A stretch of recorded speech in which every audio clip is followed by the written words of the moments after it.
Okay. Hello, my name is Mamie Eng. I'm the library director here at the Henry Waldinger Library. Today we're here to discuss the book, The Mystery of the Crooked Man by Tom Spencer. The author has kindly agreed to join us today, and we will be recording this session for use by other people at a later time. So I'm going to turn it over to Tom. Okay. So Tom Spencer is the author of our book.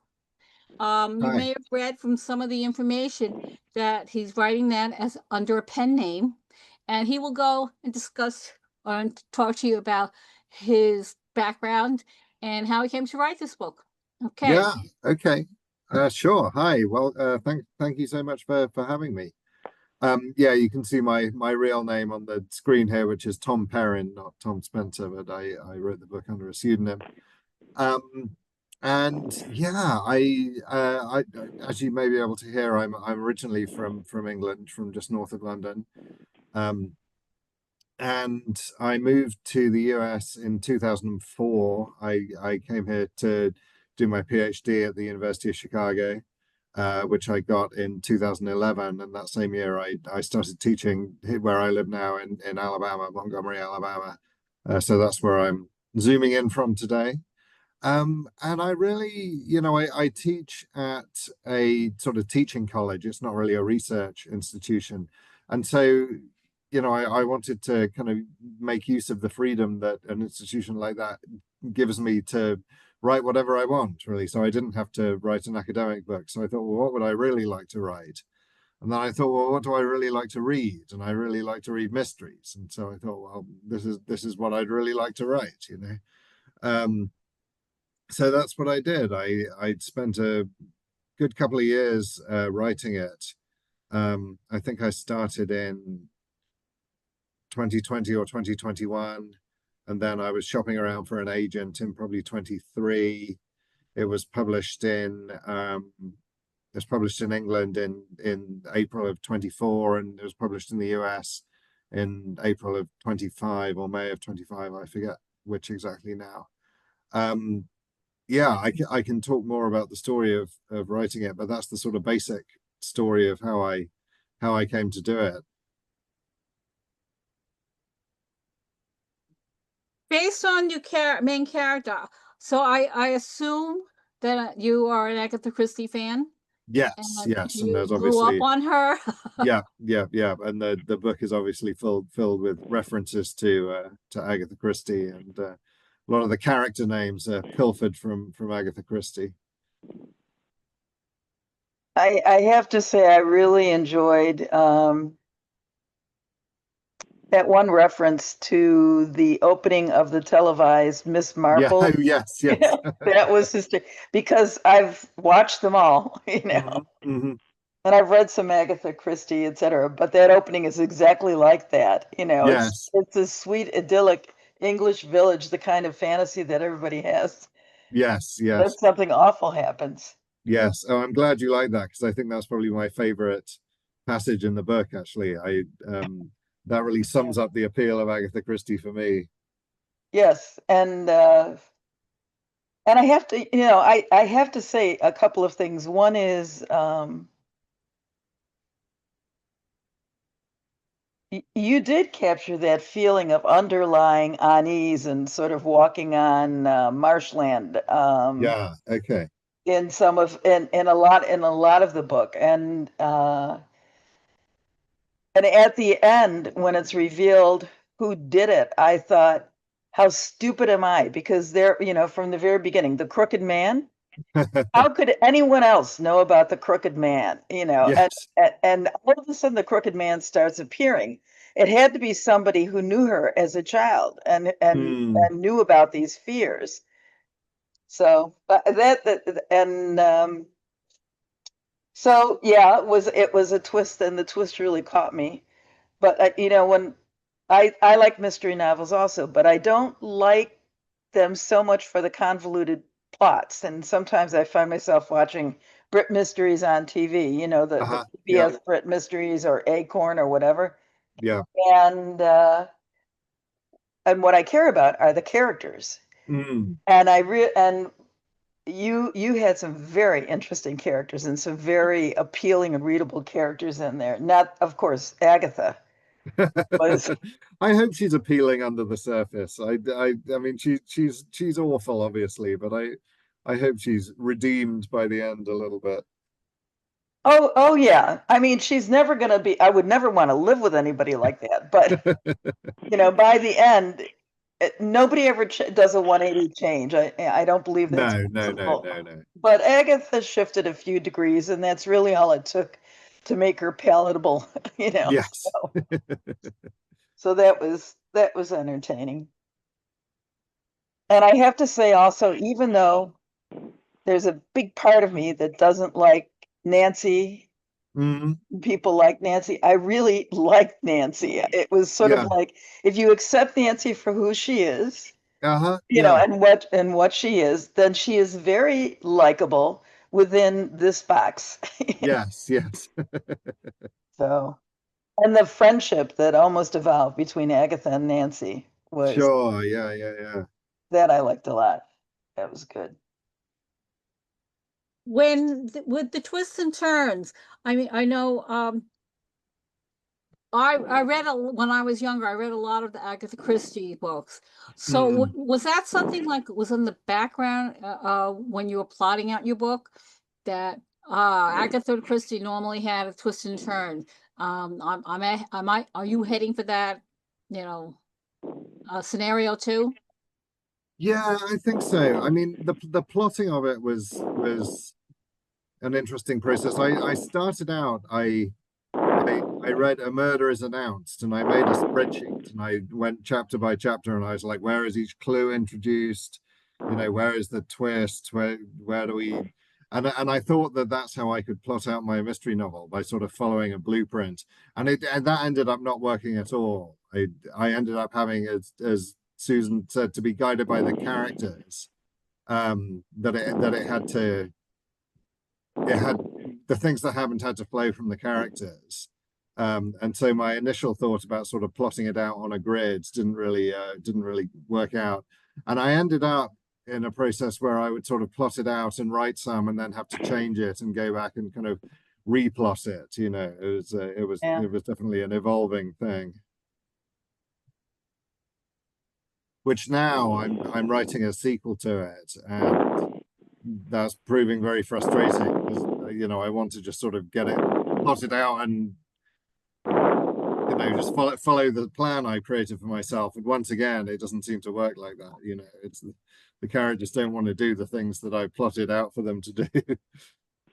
So in your new book, the characters are basically telling you, I'm not going there. You have to go find a different direction for me. I'm not going there. Yeah, I'm having Agatha having kind of overcome her sort of mania for recognition at the end of this book. I'm having trouble pinpointing what her motivation is to solve another mystery. So she's going around in circles a little bit at the moment. Yeah, I was going to ask you if your next book was going to be essentially a sequel, because she's well worth writing about. It is a sequel, yeah. It is a sequel. What was that the intention when you wrote the first one, or that was something your publisher asked you to follow up on? No, it was. I mean, it wasn't a. It was a possibility. I always sort of had it in my head. Well, maybe there could be more of these.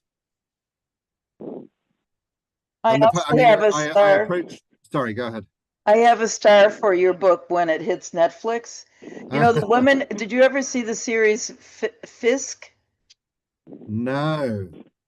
She would be a perfect, well, in my humble opinion, a really good Agatha. Oh, I would check that out. And I'm embarrassed because I'm bad at names, and I do not remember the name of the actress. So maybe somebody else who's on knows who's Let me look it plays in up. Fisk. And I'm not even sure if she's Netflix or if she's Prime. Who knows? But Okay. she's already she's already playing an unlikable character. I shouldn't say that. She's not playing a warm and cuddly character. She's playing a character who can be quite appealing once you sink into the series. But Seems to be someone called Kitty Flanagan. Kitty Flanagan. Flanagan. Flanagan. Yes, yes. She does not look like a Kitty Flanagan, but okay. I'm going to write that down. But anyway, so that's my vote for the star of your series. She does look, because I wrote in the book, I think, that Agatha looks like Fiona Shaw, the actress, and this woman Kitty Flanagan does indeed look a bit like Fiona Shaw, so it's a good choice.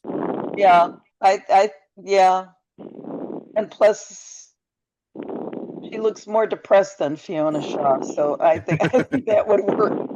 Yeah, yeah. So Um, go ahead. So I don't, yeah, I didn't read this book right, full disclosure. I started it and read about, I don't know, maybe 100 pages or so, and then I had to go to a couple of classes and do some reading for those, and so then I came back to it, et cetera, and then I went away for a week, and finished the last like 75 pages when I got back. And I so therefore that did not do your book the best possible service. This is one of those books where you got to keep reading it, because I had to keep on going back and say what happened, Oh yeah, because yeah. there were a lot of twists and turns. So you had indicated that you had been in Alabama for almost 10 years before you wrote the book. Yes, that's right. That's right. Okay, so but this is so British. Did you Yeah, start that's what the writing publisher it said. when you were in England? Or? No, but I think another author friend of mine said to me, you sort of spend your whole life writing your first book. And I think that's kind of true. Though a lot of stuff that I had been on my mind for many years ended up in this book. And so I think it was, in a way, I felt when I finished it, I feel like I a bit like Agatha, I had kind of exorcised a lot of things from my own life. So it had to be set in England, and it had to be very English, because I was dealing with stuff that came from my growing up in England. did you live in London? I lived in London for a London. few years. I grew up in the London suburbs, in the North London suburbs, though not in Palmer's Green that Agatha is so rude about. And then I lived in London for 3 years after college before I went to Chicago. What made you decide to do your doctoral work at the University of Chicago? Well, I wanted to study American literature, and I sort of thought, well, yeah. why not go to America? Yes, that's where it's from. right. But I got married and ended up staying. Yeah, that can happen.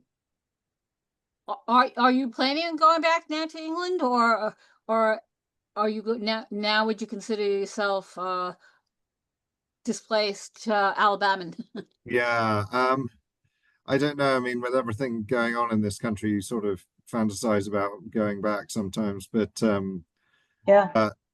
I mean, it's getting weird in England as well right now.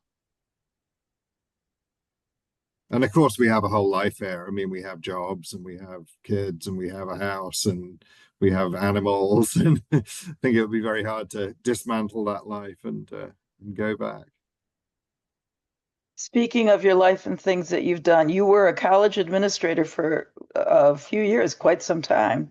Yeah, and I still am part-time, actually. I teach part-time, and I'm an administrator And you part-time. administer part-time. Then it sounded like you did some really interesting things as an administrator. How did you end up with a degree in English literature from the University of Chicago, being an administrator in an Alabama college, and an interesting Alabama college? It's very small. Sure. Yes, it is very small. Yeah. Nothing like UC. So No. It just sort of happened. I was fairly early on in my time at Huntington. They had tapped me to run their honors program, which is quite small and doesn't take a lot of running, and I still run that, actually. And so then, because I'd been doing a little bit of administration, we got a new provost, and again, I got tapped to be her associate provost. They wanted to sort of have someone from within that was kind of in the administrative structure, because she came from the outside, um, to help, um, smooth the way, I think. And then when she left, I had really enjoyed that job, and I sort of asked if they would consider having me replace the provost who left, which they did. But then after a while, I found that I being the main dean was actually not as enjoyable as being the associate dean, and so I stopped doing that and went back to the classroom for a couple of years, and now I've picked up some administrative work on the side. So it sounds like you enjoy it, but you didn't want to. I mean, when you're tough to do that all together. when you're the boss, it's like your job is basically just to disappoint people, and so I sort of. It really is. The only time anybody comes to your door is if something is wrong. Yeah. Something. And I think I'm enough like Agatha that I like people to like me, although Agatha, of course, is horrible to everyone and then still expects them to like her. Right. So did you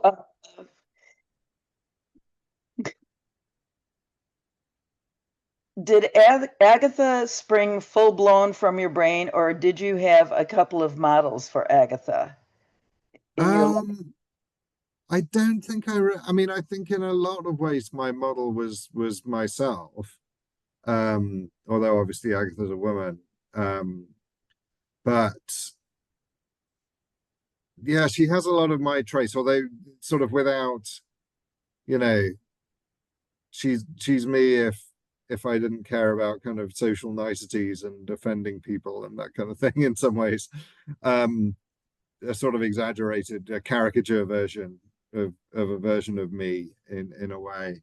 I do know that, I mean, when you say did she spring sort of fully fledged from my brain, once I had her voice in my mind, the book became very easy to write. It went very slowly until I had Agatha as my main character, and then when I had her, I found that I was just able to chug along, and it was easy to write, although not so much with the sequel, which is proving quite difficult. I guess I get a little when I think of Agatha Christie, I'm confusing her a little with the character like Mrs. Marple, but Agatha Christie had such a mysterious life, so it's it's all kind of like mishing moshing in my brain a little. Yeah. Well, yeah, I mean, Agatha Christie she went missing for 11 days, right? Although that was really the only mysterious thing about her life. I think the rest of her life was quite straightforward, but that incident was quite scandalous. Do you plan on bringing back Nancy? No, I don't think so. I think we're going to have a different sort of friend for her. Okay. Because I wanted to see what happened with Nancy, who went off into the world of media and podcasts. Yes. I think as far as I'm concerned, she's still doing that. She's probably on the bestseller list and with popular nonfiction.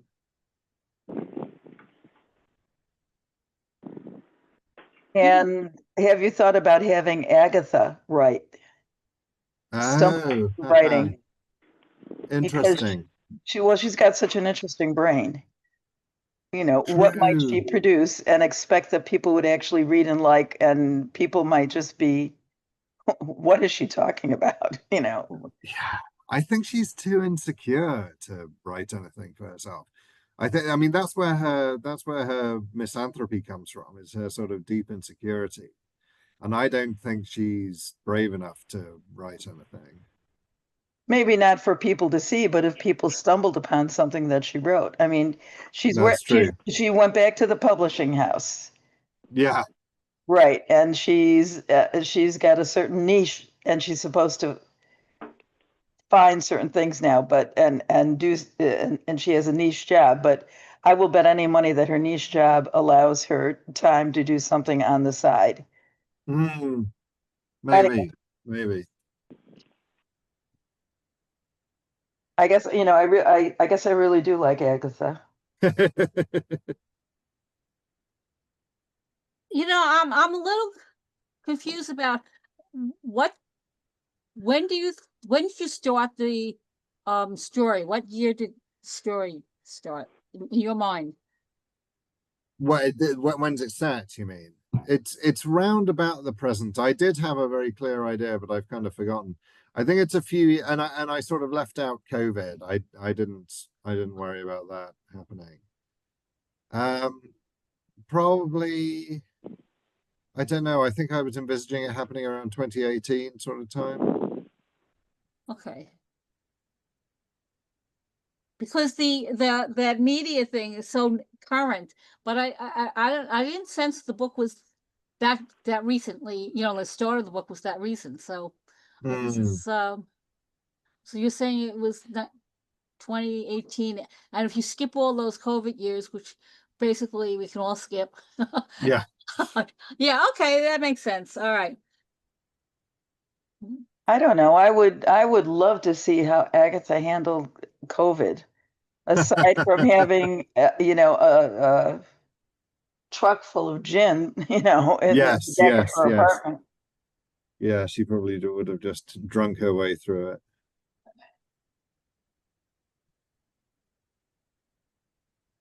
So Agatha at one point stops drinking for a little bit when she's, crashing at Nancy's place. Yes, that's right. She decides she's gonna be good, and Yeah, she's gonna stop drinking. And it isn't until she hears Nancy saying that really basically dismissive, nasty thing about her that she hits a bar and starts drinking again. yes, that's right. Have you thought about having her take a serious stab at going dry? Maybe I sort of started the new book with her still being fairly gin soaked, but that hasn't really become a plot point in the new book in the way that it was in the first one. So who knows? Maybe she's taken the pledge. I don't know. Well, I mean, the current thing, since it is a contemporaneous, setting, the current thing would be Agatha goes to rehab, Right. National Health Service rehab, which might be interesting in and of itself. Yes. And not only Yeah. that, in rehab, there's any number of characters. So, That's right. Yeah, that's interesting. It there's so much detail. I'm just amazed at how much detail. Have you been back and forth to London? Because I know like some of the books you don't get the sense of the setting as much, and this is so much London and England, and you've been in Alabama for so long, so I'm curious about that. Yeah, I did do a little bit of a research trip on to the Barbican, which is called the Gatehouse in the book, the estate where she lives and works. And then that idea of a sort of incongruous row of Georgian houses in the middle of a completely unrelated setting, that comes from the Tower of London, where there's an incongruous row of Georgian houses in the middle of this, you know, um, William the Conqueror era tower. Um, so that's where that came from. The house in various bits of it are based on buildings I knew growing up or when I was an adult, and sort of not very flattering actually. Like I hope my friend, there's a not very flattering portrait of a friend of mine's house in he lives in Sheffield, but I put it in Harrogate, and I hope he didn't read it and recognize his house because I wasn't very nice about it. Um, Yeah, and then I used a lot of Google Maps. I sort of looked Mm, around the streets of various places that were, I found there are sort of phantom ride videos of people driving through the Peak District where the hotel is that she goes to. So I found various shortcuts to sort of getting a bit of a sense of setting. And of course, I have been to the Peak District in my life a couple of times, so I had some real life experience to draw on. I think I found somewhere I found a lot of photographs of the interior of the Amazon headquarters in London, which I used for Arise, which was obviously a kind of parody of Amazon. right. Um, but yeah, I think I found some photos of what their offices really look like that I could pilfer.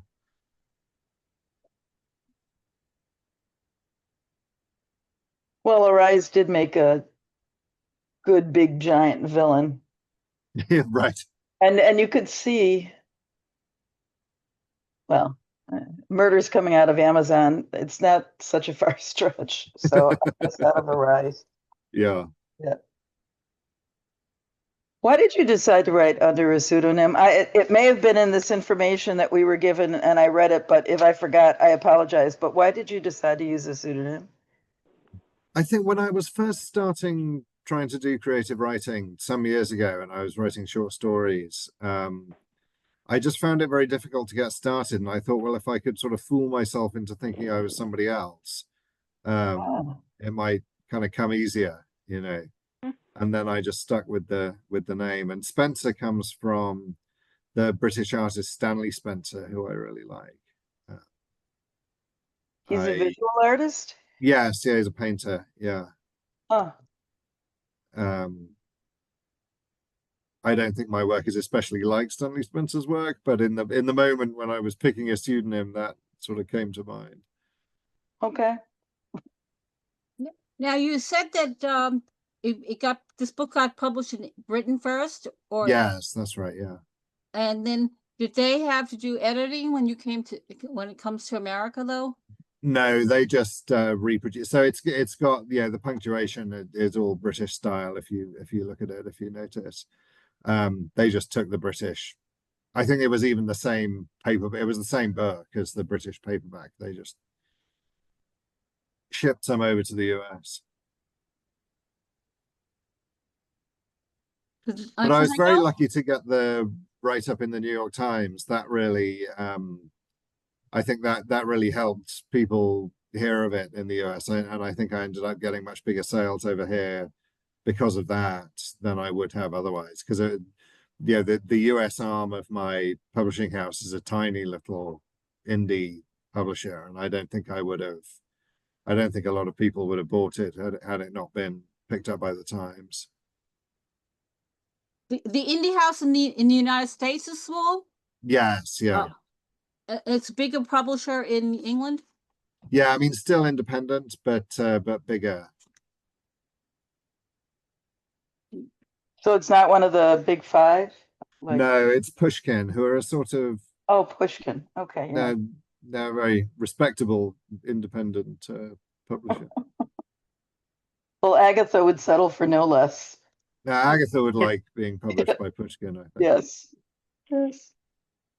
But you had an agent to help you with this, I or did have an agent, yeah. And that was a whole process. I mean, I wrote to, I've seen advice that says you should write to about 10 agents, and if you don't hear anything positive, then you should give up. I think I wrote to about 70 agents before I got my agent. So I'm up that to was 43. No, yeah. Yeah, that but was a whole process. yeah, it is a process. How much, one of the things that we've heard about in these book club meetings, and that Mamie's talked about a lot, is how much self-publication and promotion authors are asked to do for their works, as well as themselves. And how for many authors, it's a heavy duty dependence on.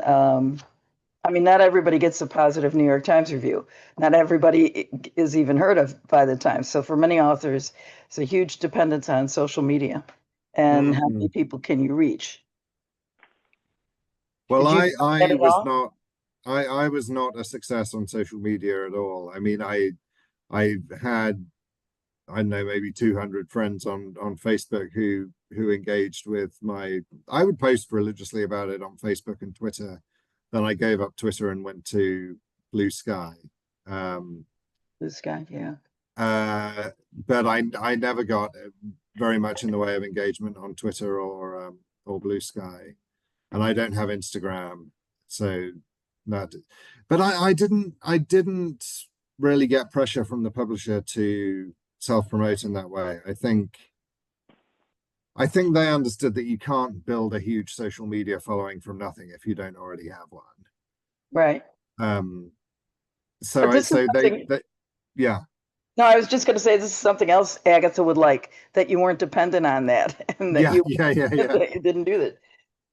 It, Yeah, I it, mean, I think it's an advantage if you do happen to have thousands of followers and you have a book project and you can market it to them. I mean, obviously that's huge, but if you don't have them, you can't make them materialize. You can't. Right. I think it's because maybe it's because you're not you as I said, this is a small publisher in the realm of Mm, thing. It's not like Harper and Row or something like that, where they have so much money invested in an author. They need to have lots of sales to make it the whole thing really, really worth it. So yeah, yeah, yeah, the expectation for you is probably less than someone who's from one of these other companies because maybe. we've gotten a couple of authors, and I don't want to really name their names, but they are on social media on a regular basis. And we're not even talking about the TikTok authors. The TikTok Mhm. authors, I mean, that's a whole nother ball game there. Right, right, yeah. Mm. I'm not really Unfor- writing in a TikTok genre, I don't think that. I mean, I did get one review on TikTok from a woman who reviews cozy mysteries on TikTok, but yeah, I'm not writing sort of romantasy, so the TikTok people now, I think Publishers Weekly is showing so many of the authors that are hitting the top. They all came from TikTok, or mm, that's really driving it. It's kind of and I know that it's sad because we we get a lot of as the library, we get a lot of demand from them, but you look at them, it's so much schlock, really, really. And as you say, it's the romance, and there's a huge audience, and it's driving the publishing now mm, to do more and more of those books. yeah, yeah, And unfortunately, you know, we get a lot of them at the library because there is a demand, but once, 1 or 2 years into the cycle, and no one's taking them out anymore. oh, Mm. interesting. Yeah. So I think our, our our most popular individual genre is or more sustaining individual genre is the mysteries. Okay. Yeah. Interesting. Okay, So Yes. being that, even though you are not going to be like the top of the bestseller list, the mysteries, I think, in general, people will read them and they'll go back and read them, or they'll read others in the series. So if you get a series going, mm, that's a positive thing. Where these other romances, the rom-com things, you read them once, twice, or it's popular for 1 or 2 years, and if it's not being promoted on TikTok, no one cares anymore. We're interesting. finding that we're not there. They have no circ after the first year. Mm, mm. So I hope that your book will go out a lot more than that. It's just we're starting to see a real difference now. And I know it's Sue and some of the other people who come to our meetings, they don't really want to just read just rom-com type things. So Mm, I try to pick different types of books. mhm. Sometimes some of them are a little too serious, but I think that your book will stand there and at least for more than 1 year. Well, that's good. That's Oh, I good. think so. Especially if once you get your nails and fingers into the sequel, and once you publish Mhm. that sequel, it's I do read a lot of mysteries. I take them out, sometimes hard copies, sometimes electronically. But if I take out something and I like it, I immediately go back and I think, did I miss something earlier on in the series? And Mm. go back and I'll read the whole thing, and I keep on reading them. So as a reader, I agree with Mamie. If you find something you like, you want more of it and more of it and more of it. Yeah, And it yeah. ain't the rom-com stuff, because that is just, it's like everybody jokes about the Hallmark Christmas movies. Mhm. And the big city girl goes home because dad's farm is going under, and she has to help sell, mistletoe stuff so that it doesn't go under, and falls in love with a boy from high school. Enough of that already. It's just, Well, it's out really, there. It's, Agatha has depth, so you go yes, back and you read, and I think that's true of many of the mysteries. Even though some of them are like the cozies or something, those characters have to have some depth. People want to come back and read another Mm. episode or read another book, and so like your book and some of the other mysteries that have been popular, those are the ones that are sustainable.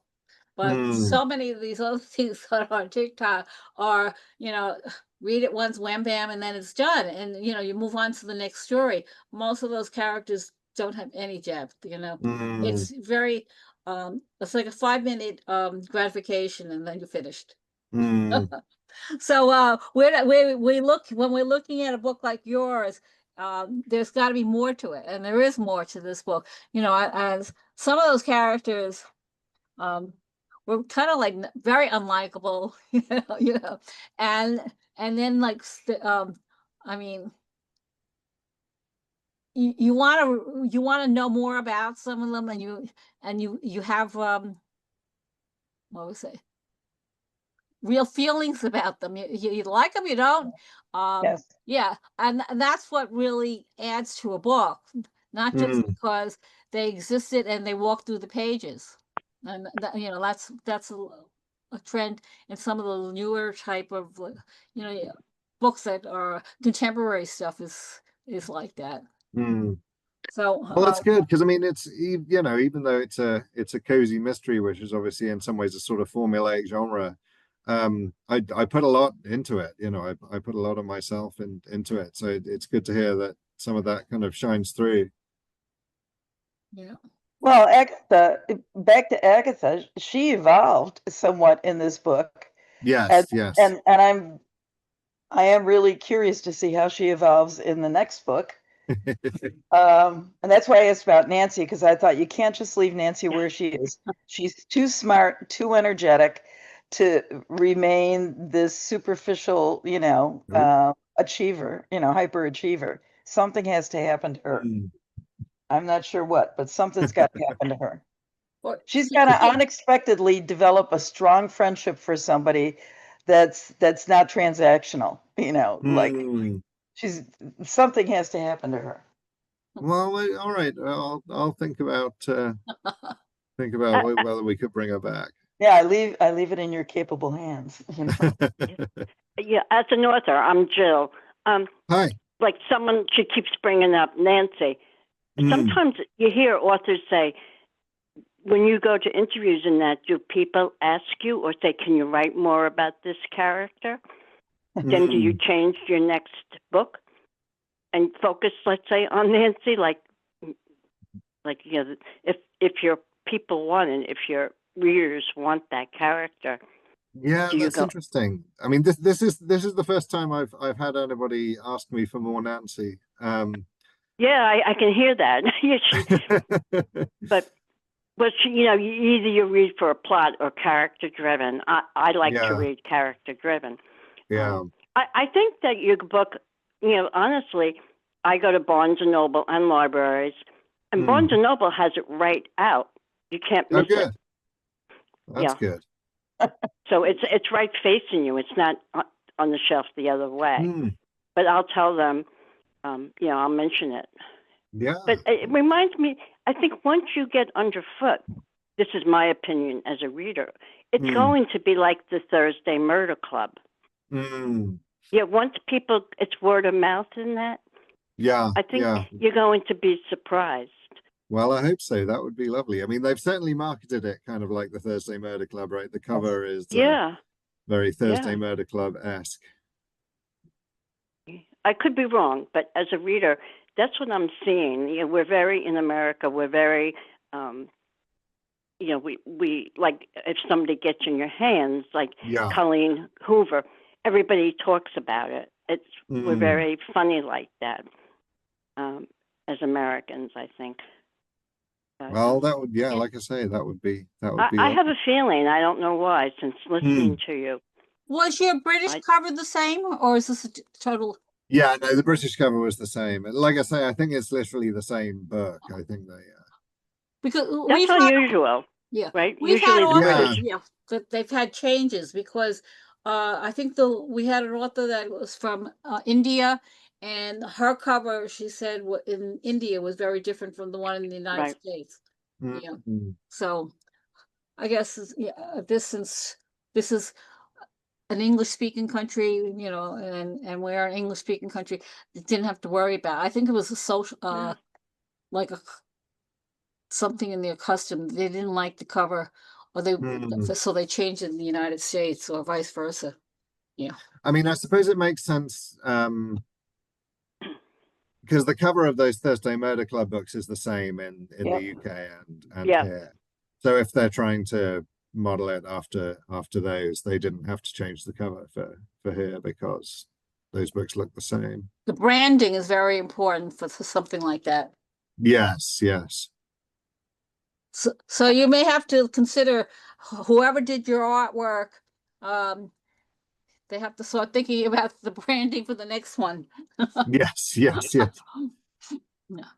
The next one is at the moment anyway, it's set at Christmas, which Agatha hates. Agatha detests Christmas. That makes sense. And so they're the publisher's asking me if I could find a way to put Christmas into the title.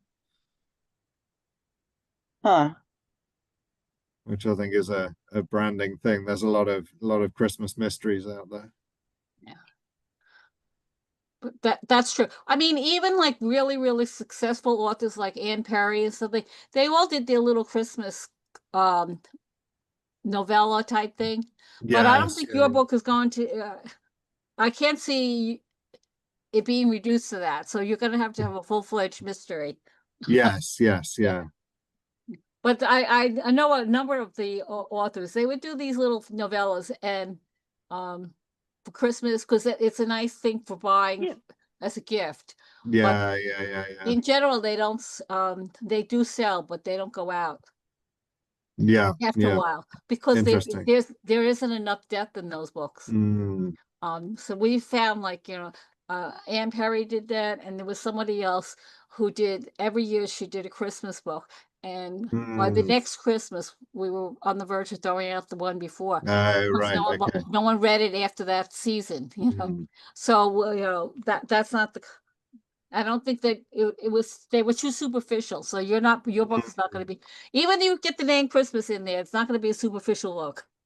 Right. Well, Agatha can go in her, since she's working for a publisher again. I think Nancy has to have a hit as a blogger for a little while, and she has a very hip Christmas party, and she invites Agatha because she uses some of Agatha's material. And I think you'll had a great idea about maybe shifting the focus onto Nancy a little bit more, and having Agatha perhaps becoming a little bit more peripheral.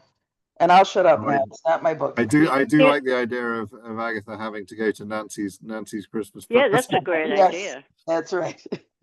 Yeah, I'm a reader. I'm not a writer, but I just know from interviews, authors will say, I wasn't going to go to that character for my next book, but everybody's asking me, so that's why I forget who offhand, but yeah, and it's successful. I think you're going to be successful to Oh, well, word of thank you mouth. very much. That's Yeah, to word of Yeah. mouth. I'll certainly put the word out. Yeah, give it a chance. Once you have the second book too, the first book. yes. I'll recommend it to some book discussions and see how that goes. Oh, well, thanks so much. Yeah, that's what I do. Okay, yeah. Do you have a timeline? Do you have a deadline that you have to do this book by, or you feel a little pressured? Yeah, I don't know if I'm going to make it. I'm supposed to have a draft to the publisher by January 1st, but I'm only 25,000 words in, so I don't know if it's going to happen. Uh-oh. That's a lot of We'll writing. see. Do you set aside a certain time of the day to do this, or you? I do, and I was being very good about doing it, but for the last couple of weeks, I'm just in a place where I feel like I'm writing this scene that's just schlock, and I kind of can't bear to write it. So I have not been good about doing my time. But maybe I should just abandon this scene and I'll write Nancy's Christmas party instead. Yes, right, Nancy's Christmas party. Yeah. Have some fun. That's so funny. Have some fun and then go back to Is At the least Christmas book? a different slant, and maybe then it'll get you going again. Yeah. Is the Christmas book, is that the one they want you to have for this year, for January, or another time? I assume if it was with them by January, they could potentially publish it by Christmas 26, but I don't know. Yeah. God. Takes a lot of planning, I'm sure, in the publishing. It does, and I did not. It took me a long time after I finished The Crooked Man to sort of go back to writing. I think some authors, as soon as they finish one book, they're writing the next one, and it was not like that with me. It took me a while to get to a place where I wanted to be doing it again. But I think, to really make a career of it and to really be successful, you have to be kind of writing constantly, I think. Yeah, that's interesting, because when I listen to interviews, everybody's, I'm in the middle of writing my next book. I'm going, the other book just came out. Right, that's right. Well, funny. the lead time is so long. Yeah, and the publisher, when the publishers want it, so I guess. Yes. Yeah. Interesting. Well, I appreciate the time that you spent with us. Yeah. Does anyone have any other questions? He needs to get back to writing. Yeah, get going. About Nancy Well, thanks at so Christmas. much. This has been really fun. Well, I would thank like to thank our guest author, Tom Perrin, and we hope to hear from you again or be reading from you within the year, right? I will endeavor to make that happen. It's ironic when you said you live in Montgomery, Alabama. That's where my family is. Oh, really? Wow. Yeah, Munson. Their name is Munson. Okay. And that's funny, of all the places. Yeah. Wow. Well, thank you guys for reading my book. Oh, thank you. Thank you. Thank you for writing. Thank you. It was really good. Oh, thank you. Glad. I'm glad. Bye. Okay, I'm going to stop the recording and we'll say goodnight. All right. Bye, everyone.